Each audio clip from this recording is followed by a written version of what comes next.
जाड़ों के दिन थे, दरबार का काम पूरा हो गया था और महाराजा कृष्णदेवराय, उनके कुछ मंत्री, तेनालीराम और राजगुरु टहलते हुए राजमहल के बगीचे में आ गए थे। फुलवारी में आकर वे लोग कुर्सियों पर बैठ गए और बातचीत होने लगी। महाराजा बोले कि जाड़ों का मौसम बड़ा सुंदर होता है, तो सभी लोग हाँ में हाँ मिलाने लगे।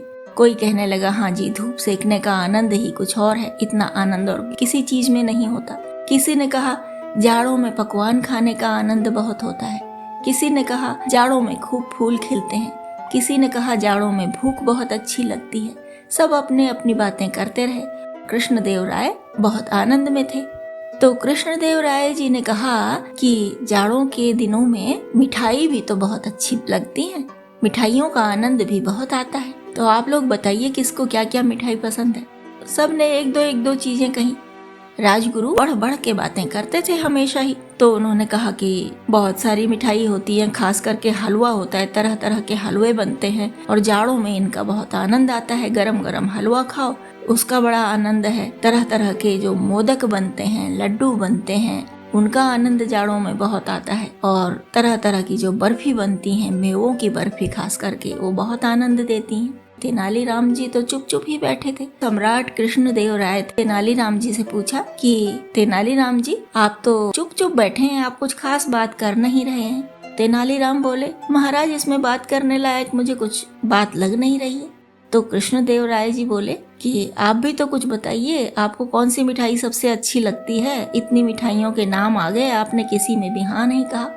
तेनालीराम बोले कि महाराज, एक मिठाई है जिसका किसी ने नाम नहीं लिया और मुझे लगता है वही मिठाई सबसे बढ़िया मिठाई है।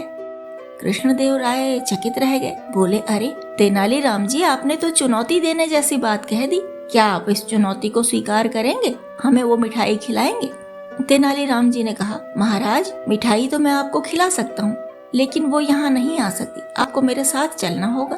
कृष्णदेवराय बोले, ठीक है, हम चलेंगे आपके साथ। अब तैयारी हो गई और रात को महाराज वेश बदलकर और सारे लोग जो उनके साथ में गए, तेनालीराम, राजगुरु और भी कुछ दरबारी, सब वेश बदल के, मतलब साधारण नागरिक जैसे पहन ओढ़ के, क्योंकि ठंड के दिन तो थे ही, कंबल चादर ले ओढ़कर वो लोग चल दिए। तेनालीराम जी उन्हें पैदल चलाते चलाते चलाते चलाते ले गए दूर एक गांव के पास, जहाँ की गन्ना पेरा जाता था, गुड़ बनाया जाता था, ऐसी जगह पे ले गए। रात का समय था, उस जमाने में बिजली की व्यवस्था तो होती नहीं थी, कहीं कहीं दिए जले होते थे, धुंधली धुंधली सी आकृतियां दिखाई देती थी, छोटी छोटी चीजें तो दिखती ही नहीं थी कि कहाँ है, क्या है, कि कैसी है।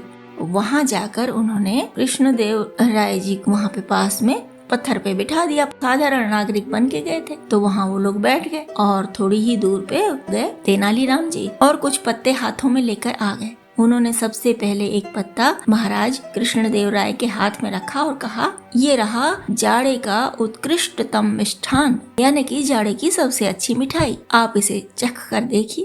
उसके बाद उन्होंने दरबारियों को भी एक एक पत्ता दिया और खुद भी खाने लगे। महाराज खाते ही बोले, वाह वाह, क्या है यह वस्तु, क्या है?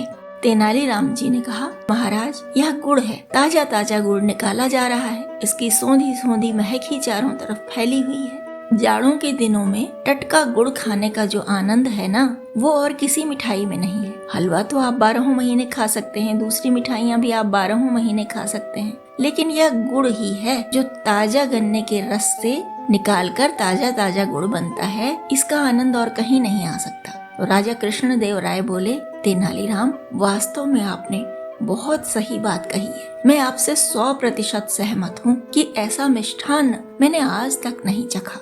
गुड़ खाया है, काफी खाया है, लेकिन वो ठंडा और पहले का बना हुआ। और दूसरे मिष्ठान जब हम लोग खाते हैं ना, इतने मेवा मिठाइयाँ, तो उसके आगे हम गुड़ को कुछ नहीं समझते। और वास्तव में यह कल परसों की कटी हुई ईखों से तुरंत का बना हुआ जो गुड़ है, इसके आनंद का तो मैं वर्णन नहीं कर सकता तेनालीराम।